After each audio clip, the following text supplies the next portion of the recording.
अस्सलाम वालेकुम RBS business research academy मां तव्हांखे भली कार चवां थो। अॼु ही वीडियो लेक्चर नंबर आहे 19 जेको स्मार्ट पीएलएस जी सीरीज़ जो हिकिड़ो ॿियो लेक्चर आहे। टोटल तक़रीबन 28 स्मार्ट पीएलएस जे लेक्चर मुंहिंजा थी चुका आहिनि ऐं ही 29 लेक्चर आहे। हिन लेक्चर में मां हिकिड़ो अहम टॉपिक जेको आहे उहो डिस्कस कंदुसि, जेको आहे एक्सप्लोरेटरी फैक्टर एनालिसिस ऐं कन्फर्मेटरी फैक्टर एनालिसिस। दोस्तों अक्सर असां जेको आहिनि इन बहस मुबाहिसे में अची वेंदा आहियूं त ईएफए ऐं सीएफए में छा फ़र्क़ु आहे। काफ़ी जेको ॿिन्ही में को फ़र्क़ु आहे उहो काफ़ी टेक्निकल शयूं कुझु आहिनि ऐं काफ़ी यानी को तमामु नेरो ॿिन्ही में फ़र्क़ु आहे। हर कंहिंजी पंहिंजी पंहिंजी एप्लीकेशन्स आहिनि, ईएफए हुजे या सीएफए हुजे। तक़रीबन असां जेको ईएफए आहे उहो स्पीचिस में कंदा आहियूं ऐं सीएफए असां जेको आहे उहो स्मार्ट पीएलएस हुजे या एमओस हुजे या स्ट्रक्चर इक्वेशन मॉडलिंग जो को बि ॿियो सॉफ्टवेयर हुजे उन में असां कंदा आहियूं। सो अॼु हिन वीडियो में मुकमल तौर ते इहो डिस्कस कंदासीं त ईएफए ऐं सीएफए में छा फ़र्क़ु आहे ऐं वीडियो में लेक्चर नंबर 3 जेको तव्हां हिते ॾिसी रहिया आहियो उन में आउं डिस्कस कंदुसि त जेको आहे सो सीएफए खे अमली तौर ते स्मार्ट पीएलएस में कीअं कजे। टाइम मिले त उहा वीडियो बि ॾिसी वठो, छो जो उहा मुकमल तौर ते प्रैक्टिकल वीडियो आहे ऐं हीअ जेका हिकु मुकमल तौर ते थ्योरिकल वीडियो आहे। सो अचो त पंहिंजे इन वीडियो जो आगाज़ कयूं, पर इन खां अॻु में नालो डॉक्टर रहीम सुमरो आहे, मां शाबदती नसी सां तालुक़ रखां थो। दोस्तों ही मुंहिंजो स्मार्ट पीएलएस सर्टिफिकेट आहे जेको मूंखे smart PLS academy Germany Hamburg Germany मां मिलियो, जंहिंमें मां ही नओं कोर्स जेके आहिनि उहो ऑनलाइन पूरो कयो। दोस्तों जॾहिं ॻाल्हि कजे त ईएफए सीएफए जी त थोरो इन जो मालूमात करे वठूं त भई इन जो पर्पस ॿिन्ही जो आहे छा। त ॿिन्ही में जेको पर्पस जी ॻाल्हि कंदासीं त उहो आहे त purpose is to determine the number and the nature of latent variable. ॿिन्ही जो मक़सदु आहे त असां वटि जेको नंबर केतिरो आहे ऐं जेको आहे नेचर जेको आहे कहिड़ी आहे उन्हनि जी लेटेंट वेरिएबल जी।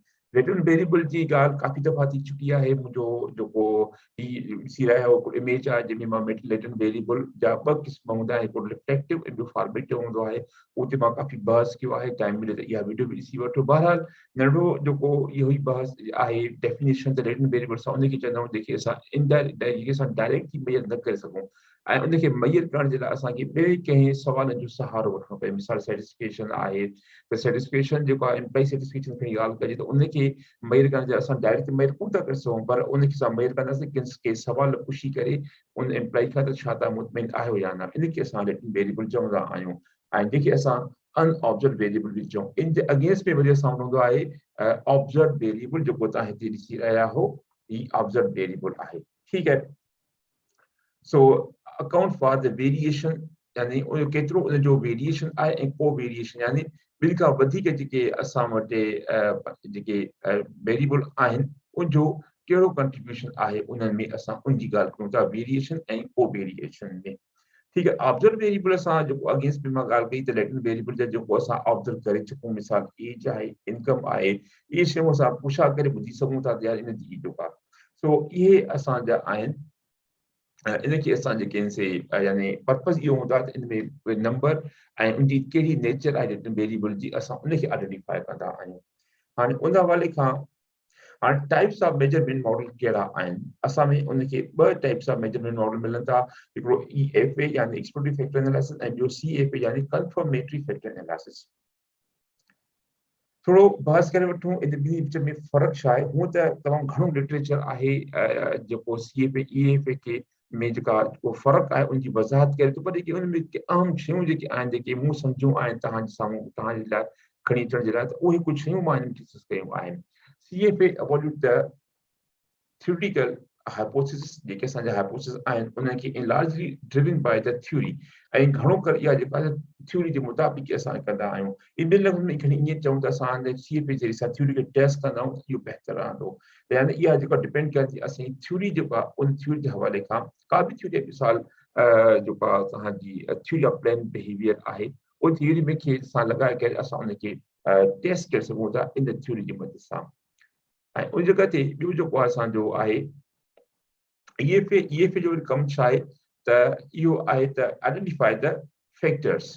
इहो जेको आहे the identify factor based on the data, यानी उहो डेटा असां विझी करे उन मुताबिक़ असां छा कंदा आहियूं, उन मां फैक्टर एक्सट्रैक्ट कंदा आहियूं, ॻोल्हे वठंदा आहियूं त हिन डेटा में जेके बि फैक्टर आहिनि इन में जेके वेरिएबल विझी करे असां मां एक्सट्रैक्ट कंदा आहियूं। इन मिसाल ई वठो त असां छा कंदा आहियूं त असां वेरिएबल खे को बि डिपेंडेंट या इंडिपेंडेंट वेरिएबल जो को कॉन्सेप्ट न हूंदो आहे। हाणे EFA जेका असांजी टेक्निक आहे उहा असांजी आहे इंटरडिपेंडेंस टेक्निक। असां जेकी टेक्निक्स आहिनि असां रन कंदा आहियूं स्टैटिस्टिक, असां हुनखे ॿिनि क़िस्मनि में हिसनि में तक़सीम कंदा आहियूं। हिकिड़ी आहे डिपेंडेंस टेक्निक्स ऐं ॿी हिते आहे इंटरडिपेंडेंट टेक्निक्स। सो इंटरडिपेंडेंस टेक्निक्स जीअं तव्हांजी जेको आहे पंहिंजो रेगुलेशन आहे, ऐं इंटरडिपेंडेंस टेक्निक में हिकिड़ी आहे फैक्टर एनालिसिस, जंहिंमें कोई हर हिकु जेको वेरिएबल आहे, हिकिड़ो आइटम आहे, उहो ॿिए जे मथां डिपेंड कंदो आहे। ठीकु आहे। त हाणे असां EFA में छा कंदा आहियूं, कोशिशि कंदा आहियूं त फैक्टर्स जेके आइडेंटिफाई कयूं बेस्ड ऑन डेटा। हाणे CFA में असां कमु कंदा आहियूं बेस्ड ऑन थ्योरी, हिन में असां बेस्ड ऑन डेटा असां जेको आहे कंदा आहियूं। ऐं हिन ॿियो जेको कमु आहे उहो आहे त मैक्सिमाइज अमाउंट ऑफ वेरियंस, यानी कंट्रीब्यूशन जेको उनजो वेरिएबल जो आहे, वेरिएबल्स उहो उनखे वधाईंदी रहंदी आहे हिन में। इहे ॿ असांजा जेके आहिनि इहे ॿ आहिनि फ़र्क़ु EFA ऐं CFA में। तंहिंखां पोइ असां ॾिसूं था त CFA आहे analyse the require the researcher to have hypothesis, यानी इन लाइ ज़रूरी आहे त रिसर्चर खे कुझु हाइपोथेसिस हुजनि जेके हू जेको आहे उन CFA मदद सां उनखे एनालाइज़ करे सघे थो, यानी अॻुवाट ई उनखे हुजनि। The number of the factors whether or not these factors are correlated, इहो ज़रूरी आहे त उन फैक्टर जे विच में कोरिलेशन हुजे बि या कोरिलेशन न बि हुजे, इहो ठीकु आहे। and which items may load onto the and reflect which factor। हाणे इहे जेके छा थींदा आहिनि, असां यानी जेको असां मफ़रूज़ा या हाइपोथेसिस ठाहियासीं उन मुताबिक़ वञी करे पंहिंजे मख़सूस जेको आहे जेको फैक्टर ते उहो लोड थींदा आहिनि। ठीकु आहे। उहो आइटम हुजनि जे असां मैयर चऊं, उहे पंहिंजे ख़ासि जेको आहे जेको फैक्टर आहे उन ते वञी उहे लोड थींदा आहिनि। तंहिंखां अलावा ॿियो आहे EFA में वरी छा आहे, असां वटि जेको आहे research is not required to have any specific hypothesis। इनमें कोई स्पेसिफिक असां वटि hypothesis न हूंदा आहिनि।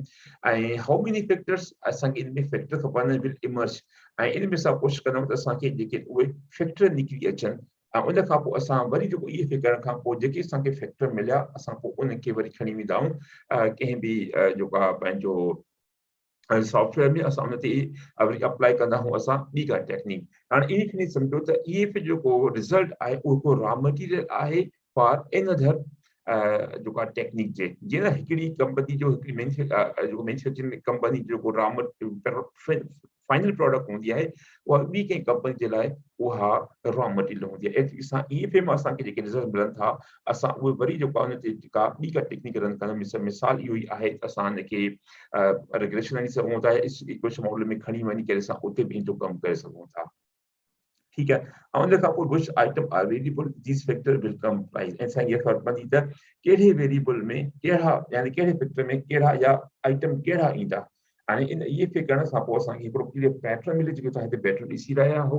हाणे हिन में तव्हां ॾिसो था त 4-5 फैक्टर आहिनि, हर हिकु फैक्टर में पंहिंजा मख़सूस तरीक़े सां जेके आहिनि उहे जेके वेरिएबल उहो लोड थियल आहिनि। ऐं इहो असांखे हिकिड़ो क्लियर पैटर्न जेको असांखे मिलियो EFA में, हर हिकु एनालिस्ट जो बि कमु इहो ई हूंदो आहे त आख़िर में EFA जे अनुसार असांखे अहिड़े क़िस्म जो पैटर्न मिले जेको बिल्कुलु क्लियर हुजे, जंहिंमें कंहिं क़िस्म का क्रॉस लोडिंग न हुजे, ऐं उन खां पोइ खणी करे असां हिते ॿियो को टेक्निक असां रन करे सघूं। ठीकु आहे। ऐं तंहिंखां पोइ असां ॻाल्हि कयूं था त EFA looks for a pattern। हाणे EFA में असां छा कंदा आहियूं, असां हिकिड़ो पैटर्न जी ॻोल्हा कंदा आहियूं। जीअं मां अॻु या हिते तव्हां ॾिसी रहिया हिकिड़ो असांखे पैटर्न मिली रहियो आहे EFA मदद सां। ऐं जॾहिं CFA जेको आहे उहो उनजो कमु छा आहे त does statistical hypothesis testing on proposed model। जेको मॉडल असांखे मिले थो उन मुताबिक़ असांजा हाइपोथेसिस उनखे टेस्ट कंदो आहे। ठीकु आहे। if you are unsure, ठीकु आहे, if you are unsure of what factors, कहिड़ा फैक्टर तव्हांजा निकिरंदा to include in your model, you apply EFA। यानी असांखे ख़बर न आहे त कहिड़ा उन मां फैक्टर निकिरंदा असांजे मॉडल मां, त तव्हां एक्चुअली EFA खे अप्लाई करे रहिया आहियो। ऐं उन खां पोइ वरी ॿियो जेको असां में अचे थो, once you have eliminated some factors, उन मां कुझु फैक्टर तव्हां एलिमिनेट या ख़तमु करे छॾिया ऐं settled on what to include in your model। ठीकु आहे। ऐं तव्हां उन में कुझु फैक्टर यानी एलिमिनेट जेके फैक्टर चऊं या वेरिएबल जेके आहिनि उहे तव्हां उन मां ख़तमु करे छॾिया उन खां पोइ तव्हां डिसाइड करे छॾियो त ही मूंखे जेके शइ चयूं हिन में इंक्लूड करणियूं आहिनि त इन मक़सदु तव्हां CFA जेको आहे उहो करे रहिया आहियो to test the model formally to see if the chosen factors are significant. त जीअं जेके असां फैक्टर न चाहे significant आहे या न लेकिन तव्हां अहिड़े क़िस्म जो अमल करे रहिया आहियो त असां हिनखे CFA चऊं था इन वारे खां वरी बि मुंहिंजी वीडियो लेक्चर नंबर 30 तव्हां ॾिसंदव त जंहिंमें मां जेको आहे इहो CFA स्मार्ट PLS में कीअं कजे उन ते मुकमल बहस कयो आहे इन जे हवाले खां बहितर रहंदो तव्हां उहा शइ बि ॾिसी वठो ऐं तंहिंखां पोइ असां ॿियो आहे हिन में नंढी ॻाल्हि आहे त EFA use for instrument or scale that never been tested before यानी अहिड़े क़िस्म जा स्किल जेके अॻ में न थिया हुजनि या तव्हां रिसेंटली को स्किल ठाहियो आहे त उनखे असां जेको आहे उहो अप्लाई कंदा आहियूं EFA में छाजे लाइ अप्लाई कंदा आहियूं त उनजी वैलिडिटी ऐं रिलायबिलिटी खे असां चेक करे सघूं ठीक उन खां जे अगेंस्ट में वरी CFA आहे use for instruments that have been tested before अॻ में टेस्ट थियल चुका आहिनि वरी अॻ में वरी छा कंदा असां हुनजी वैलिडिटी ऐं रिलायबिलिटी खे चेक कंदा आहियूं हिकिड़ो इहो ॿियो बि फ़र्क़ु आहे EFA ऐं CFA में ठीकु आहे दोस्तो उन खां पोइ इहो आहे त I argue when you translate an existing instrument यानी तव्हां जॾहिं को जेको हिकिड़ो इंस्ट्रूमेंट जेको आहे कि उनखे अंग्रेजी में या उनखे उर्दू या सिंधी में तव्हां ट्रांसलेट कयो था त ठीकु आहे त that have been you tested for before its validity and reliability तव्हां उनजी वैलिडिटी रिलायबिलिटी खे टेस्ट करणो पवंदो आहे त जॾहिं उनजो तर्जुमो थियो त उन खां पोइ उनजी वैलिडिटी रिलायबिलिटी छा सही आहे या तव्हां जेको तर्जुमे खे का ग़लती करे चुका आहियो त in order to use the in other country या तव्हां ॿिए कंहिं मुल्क में उनखे तव्हां इस्तेमालु करे रहिया आहियो दिस स्किल बिकम्स न्यू हाणे उहो स्किल जेको आहे उहो नओं थी वियो ऐं इन स्किल जी सूरत हाल में असांखे जेको आहे उहो EFA जेको आहे उहो रन करणो पवंदो त हिकिड़ी इहा ॿी कंडीशन आहे EFA जी त जेको इंस्ट्रूमेंट आहे क्वेश्चनर आहे उहो साॻियो ई आहे पर तव्हां उनखे ट्रांसलेट कयो आहे तर्जुमो कयो आहे पंहिंजी मक़ामी ज़बान में त हाणे उहो जेको आहे नओं थी वियो ऐं हाणे तव्हांखे उन जे लाइ ज़रूरी आहे तव्हां उन ते EFA इस्तेमालु कयो ऐं उन खां पोइ ॿी कंडीशन हिन में आहे मोर आर्ग्यू दैट एक्ज़िस्टिंग इंस्ट्रूमेंट जेको हिन वक़्तु इंस्ट्रूमेंट आहे that has been tested before for its validity in the same country जेको साॻिए मुल्क में ऐं साॻी लैंग्वेज में उहो अॻ में थी चुको आहे हाणे उन में छा कयो but in the sector or research setting यानी तव्हां उनखे ॿिए कंहिं सेक्टर में ॿिए कंहिं जेको आहे सेक्टर में तव्हां कयो था ऐं या उनजी रिसर्च सेटिंग जेके उहो तब्दील कयो था त उन खां पोइ बि वरी इहो जेको रिसर्च इंस्ट्रूमेंट उहो नओं थी वेंदो ऐं पोइ छा कंदो त since it is being tested used on a very different population or sample हाणे तव्हां जेको सैंपल हुजे या पॉपुलेशन हुजे इहा बिल्कुलु मुख़्तलिफ़ आहे त इन सूरत हाल में असां चवंदासीं त इहो जेको असांजो क्वेश्चनर आहे इहो बिल्कुलु नओं आहे हाणे इन सूरत हाल में बि वरी बि असांखे EFA जेको आहे उहो लॻाइणो पवंदो या इन मथां परफॉर्म करणो पवंदो त इते बि असांखे ज़रूरत आहे EFA जी ऐं तंहिंखां पोइ असां हिकिड़ी ॿी शइ ॾिसूं त हिन में ओके हिन में अचे थो त when we should do CFA कॾहिं कयूं त मुंहिंजो ख़्यालु इहो आहे त CFA should be used in the empirical studies हाणे empirical studies जो थोरो मां तव्हांखे ॿुधाए थो रहां त उहा स्टडी आहे जंहिंमें असां डेटा कलेक्ट कंदा आहियूं असां उन खां पॉपुलेशन मां उन खां पोइ जेका टेक्निक रन कंदा आहियूं ऐं उन खां पोइ असां जेको जेके रिज़ल्ट असांखे मिलंदियूं आहिनि हाणे बेस्ड ऑन सैंपल असां का ॻाल्हि जनरलाइज़ कंदा आहियूं का ॻाल्हि करे सघंदा आहियूं पॉपुलेशन जे लाइ त अहिड़े क़िस्म जी प्रोसेस खे असां empirical स्टडी चऊं था that use instrument or skill that have been tested in many previous studies जेकी तमामु घणी जेका पोइ में इस्तेमालु थी चुकियूं आहिनि and the skill extensively been tested ऐं उहो स्किल जेको तमामु घणो इस्तेमालु थी वियो आहे त उन में केतिरा कयो था त असां हिनखे CFA चऊं था मिसाल पर्सनैलिटी आहे या 5 डायमेंशन ऑफ पर्सनैलिटी आहे इहो तमामु घणो इस्तेमालु थी चुको आहे या सर्विस क्वालिटी मॉडल आहे इहो बि तमामु घणो इस्तेमालु थी चुको आहे अहिड़े क़िस्म जेके जेकी स्किल आहे तव्हां उनखे कमु कयो त इनखे असां CFA करे सघूं इन में असांखे EFA लॻाइण जी का ज़रूरत कोन्हे छो जो अॻिले में ई तमामु घणो इस्तेमालु थी चुका आहिनि ऐं वधीक इन रिलायबिलिटी या वैलिडिटी खे चेक करने जी ज़रूरत कोन्हे छो जो इहे तमामु घणा एस्टेब्लिश जेके इन असांजा आहिनि ऐं तव्हांखे यादि हूंदो त मां उन खां पोइ आहे then our job is only to confirm हाणे हिन में साईं जेका जॉब आहे उहा आहे असांखे to confirm that these instruments are valid and reliable in our research setting. ऐं ॿियो मक़सदु इहो आहे त यानी जॾहिं तव्हां मक़सदु इहो हुजे त असां उन कंफर्म था करण जेको इंस्ट्रूमेंट तव्हां इस्तेमालु करे रहिया आहियो हिन वक़्तु छा रिलायबल बि आहे ऐं वैलिड बि आहे। असांजी जेके रिसर्च जे सेटिंग आहिनि उन हालात रिसर्च जा आहिनि उन में छा इहो जेको क्वेश्चनियर आहे इहो रिलायबल आहे ऐं वैलिड आहे। त इन सूरत हाल में बि असां हिनखे चऊं था CFA, यानी इन में इते असांखे ज़रूरत पवंदी CFA।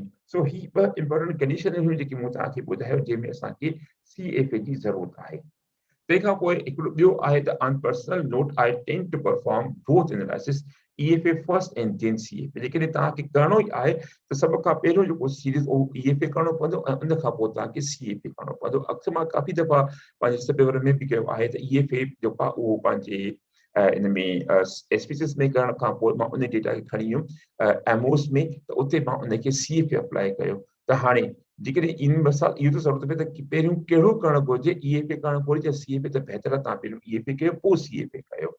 ठीकु आहे। I consider that the validity liability of my instrument is enhanced with this dual approach। यानी मक़सदु इहो बि आहे त इन करे मां ॿई एप्रोच इस्तेमालु कयूं यानी EFA करण खां पोइ मां उनजो CFA कयो त जेको मुंहिंजो रिसर्च एप्रोच आहे यानी जेको इंस्ट्रूमेंट आहे जेको मां इस्तेमालु कयो यानी इंस्ट्रूमेंट जो मक़सदु हिते जेको क्वेश्चनियर जंहिंजी वजह सां मां डेटा कलेक्ट कई आहे त उनजी वैलिडिटी ऐं लाइबिलिटी अञा वधीक बहितर थी। जेके तव्हां ॿई अप्लाई करणु चाहियो था त ठीकु आहे, पर जेकॾहिं ॿिन्ही मां हिकिड़ो करणु चाहियो था त उन सूरत हाल या उन जूं कंडीशन कहिड़ी कंडीशन में असांखे इहा करणु घुरिजे उहो मूं तव्हांखे ॿुधाए छॾी। ठीकु आहे। ही हिकिड़ो पेपर मुंहिंजे साम्हूं नज़र मां गुज़रियो जेको सोचुमि त यार मां तव्हां सां शेयर करे वठां। इहो आहे त when to use and how to report smart results of the PLS-SEM। यानी जेको PLS में जेको बि तव्हां अमल करे रहिया आहियो PLS-SEM में यानी ख़ासि तौर ते स्मार्ट PLS में इनके रिज़ल्ट जेके आहिनि PLS-SEM मक़सदु आहे हिकिड़ो त टेक्निक आहे तव्हां उहा PLS-SEM तव्हां स्मार्ट PLS में कयो या PLS जा ॿिया जेके सॉफ्टवेयर उन में कयो, पर उन रिज़ल्ट खे कीअं रिपोर्ट कयो ही उन जो हिकिड़ो शानदार पेपर आहे जेको जोसेफ हेयर ऐं जेको आहे तमामु हिकु वॾो नालो आहे जेको आहे सोशल साइंस जी रिसर्च में ऐं क्रिस्टन रिंगल आहे मार्कोस साडास्ट आहे। ही तमामु वॾा नाला आहिनि हिन में जिन तमामु घणो कमु कयो आहे PLS ते। त उन हवाले खां हिकु रिसर्च पेपर हुयो मुनासिब सम्झो त इन जे हवाले खां बि मां तव्हां सां इहो शेयर करे वठां। ॿाहिरां इन लिंक जेका मां पंहिंजी वीडियो जेका लिखी छॾी आहे ॾेई छॾी आहे जंहिंखे त मुनासिब सम्झो त इन पेपर खे डाउनलोड करे तव्हां इनखे तव्हां कमु करे सघो था। हीउ बिल्कुलु फ्री आहे तव्हांजो पेपर निकिरी था। ऐं उन खां पोइ ही जेको आहे न मुंहिंजा कुझु जेको आहे फैक्टराइनलाइसिस जा जेके आहिनि वीडियोस आहिनि जेके मुकमल तौर ते सिंधी ज़बान में आहिनि ऐं जंहिंमें तक़रीबन 8 आहिनि जंहिंमें थ्योरिटिकली ऐं जेको आहे सो प्रैक्टिकली मां इहे सभु शइ फैक्टराइनलाइसिस ते बहस कयो आहे। टाइम मिले त तव्हां इनखे ॾिसी वठो त तव्हां मुकमल तौर ते सम्झी वेंदव त EFA कीअं परफॉर्म कबो आहे ऐं CFA कीअं परफॉर्म। हाणे CFA खे सम्झण जे लाइ मुंहिंजी वीडियो नंबर 3 तव्हां ॾिसंदव त तव्हांखे काफ़ी मालूमात मिलंदी त असां CFA कीअं कयूं। ठीकु आहे। इन खां आख़िर में तव्हांजी तमामु वॾी महिरबानी तव्हां हिन वीडियो खे आख़िर ताईं ॾिठो। उमेद कयां थो त ॿिनि वीडियोज़ वांगुरु ही वीडियो बि तव्हांखे पसंदि आई हूंदी। जेकॾहिं पसंदि आई आहे त थोरी महिरबानी कयो, लाइक कयो, शेयर कयो ऐं हिनखे चैनल खे सब्सक्राइब कयो त जीअं इहो मैसेज जेको आहे जेके बि सिंधी तहक़ीक़दान आहिनि पूरी दुनिया में उन ताईं पुॼी वञे। आख़िर में तव्हांजी तमामु वॾी महिरबानी वीडियो खे ॾिसण जी। ख़ुदा हाफ़िज़।